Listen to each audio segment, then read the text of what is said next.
Correct. అది మీరు మీరు చెప్పిన అంటారు సుదీర్ఘమైన ప్రశ్నలోనే ఏకవాక్య సమాధానం కూడా ఉంది. అదేంటంటే భక్తుల్లో చైతన్యం రావాలి. ఏమి చైతన్యం రావాలి? భక్తి అనే చైతన్యం రావాలి. వాళ్ళు మనుషుల్లాగా ఉన్నారా, భక్తుల్లాగా ఉన్నారా? ఇప్పుడు ఒక్కొక్క డిజిగ్నేషన్ మారుతుంది. డాక్టర్ దగ్గరికి వెళ్తే ఎంత కోటీశ్వరుడైనా వాడి పేరు పేషెంట్ అనే పిలుస్తారు. దేవుడి దగ్గరికి వెళ్ళేవాడు వాడికి కోట్లతో వీటితో సంబంధం లేదు. రూపాయి ఉందా, 1000 కోట్లు ఉన్నాయి, దాంతో సంబంధం లేదు. వాడు భక్తుడే, అంతే. భక్తుడు భక్తియాతు అనన్యయా శక్య అహమేవం విధోర్జున అంటాడు. నా దగ్గరికి నిన్ను ఎలాగయ్యా చేరుకోవటం అని అర్జునుడు అడిగితే, నిన్ను చేరుకోవలసిన వాడికి ఉండవలసిన క్వాలిఫికేషన్ ఏమిటి అని అర్జునుడు అడిగితే శ్రీకృష్ణ పరమాత్మ అంటాడు, భక్త్యాతు అనన్యయా శక్య, అంటే అనన్యమైన భక్తి చేత మాత్రమే నన్ను చేరుకోవటం సాధ్యము అని. నేను ఏమంటానంటే, మీ ఇంటిది చాలా చాలా చాలా చాలా గొప్ప ప్రశ్న, ప్రతి వాడికి చేరవలసింది. మీ ఇంటి దగ్గరలో గుడి ఉంటే ఫస్ట్ లెవెల్లో కాపాడుకోవాల్సిన బాధ్యత మీరు నిజంగా హిందువులైతే మీదే.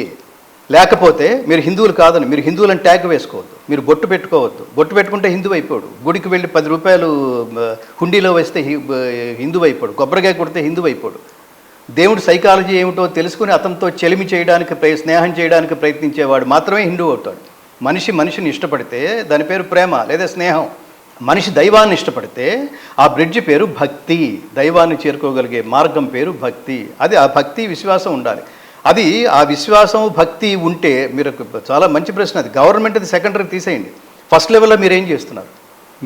నేను ఎప్పుడు కొన్ని గమనిస్తుంటాను. గుడి ముందు నుంచి రోజు కొన్ని కోట్ల మంది ఒక గుడి ముందు నుంచి వెళ్ళిపోతూ ఉంటారు.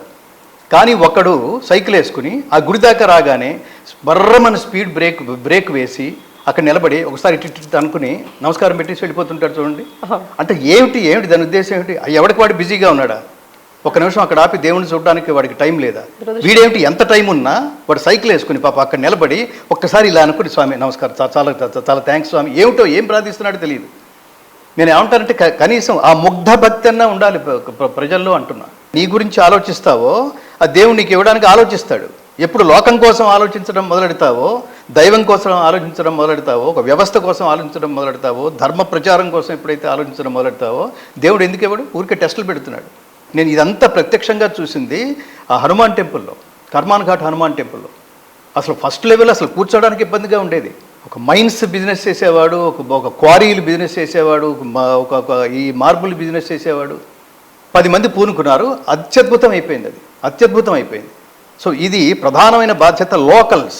లోకల్గా ఉండే హిందువులు వాళ్ళు ఏం చేస్తున్నారు? మొట్టమొదటి బాధ్యత అది. త్యక్వా ఉత్తిష్ట పరంతప అంటే, నువ్వు జాగృతంగా రోజులో 1 నిమిషం నీ చుట్టుపక్కల ఉన్న సమాజం కోసం ఆలోచించు. నెక్స్ట్ లెవెల్లో అంటారని ఇందాక చెప్పాను చూడండి. ప్రభుత్వాల ఆసక్తులు ఎలా ఉంటాయంటే, తర్వాత 5 సంవత్సరాలు పరిపాలించడం ఎలా? నేను ముఖ్యమంత్రి దగ్గర నుంచి మాట్లాడుతున్నా. ముఖ్యమంత్రికి అతను నిజమైన ఆధ్యాత్మికవేత్త అయితే, ఊరికే నేను ఇప్పుడు ఈ సందర్భంగా ఇక్కడ రేవంత్ రెడ్డి గారిని, ఈ సందర్భంగా ఇక్కడ మన ఆంధ్రదేశంలో చంద్రబాబు నాయుడు గారు, లేకపోతే సనాతన ధర్మం అని జూలు విదిలించి ఒక్కసారి జనాలని జాగృతం చేయడానికి ప్రయత్నించిన పవన్ కళ్యాణ్ గారు కానీ, వాళ్ళ మీద ఉన్న ప్రధానమైన బాధ్యత ఏంటంటే, వాళ్ళ దగ్గరికి ఈ ఎండోమెంట్స్కి సంబంధించి, దేవాలయాలకు సంబంధించి ఒక అసంతృప్తి ఏదైనా, ఒక విషయం ఏదైనా వాళ్ళ దగ్గర తీసుకెళ్తే విత్ ఇన్ నో టైం నాకు 1 వీక్లో ఇది అయిపోవాలి అనాలి. గీత చెప్పేది టార్గెట్ పెట్టుకోండి. రెండోది టైం టార్గెట్ పెట్టుకోండి. ఏదో మాట్లాడేసాము, మనం వాగ్దానం చేసేసాం అని వెళ్ళిపోవడానికి వీల్లేదు. 1 నెల రోజులు ఇది ఉండాలి. అలాగే రేవంత్ రెడ్డి గారి విషయంలో నేను అడ్మైర్ అయిన విషయం ఒకటి ఉంది. అదేంటంటే, ఈ హైడ్రా, ఈ చెరువులు, ఈ కబ్జాలు, దీనివల్ల వర్షం వస్తే హైదరాబాద్కి ఎంత ముప్పు వాటిల్లుతుందో దశాబ్దాలుగా చూస్తున్నాం. అది ఎక్కడో ఒక చోట దానికి శంకుస్థాపన జరగాలి కదా. నేను ఉండగా ఇలా జరగడానికి వీల్లేదు. Bill and Melinda gates foundation అని పెట్టి బిల్ గేట్స్ ఆయన ప్రెస్ మీట్ పెట్టి చెప్పాడు, రాబోయే 10 సంవత్సరాల్లో పోలియో బారిన పడి ఒక్కడు కూడా నా ముందు అట్లా దేక్కుంటునో పాక్కుంటునో కుంటుకుంటునో నడవడానికి వీల్లేదు అన్నాడు అతను.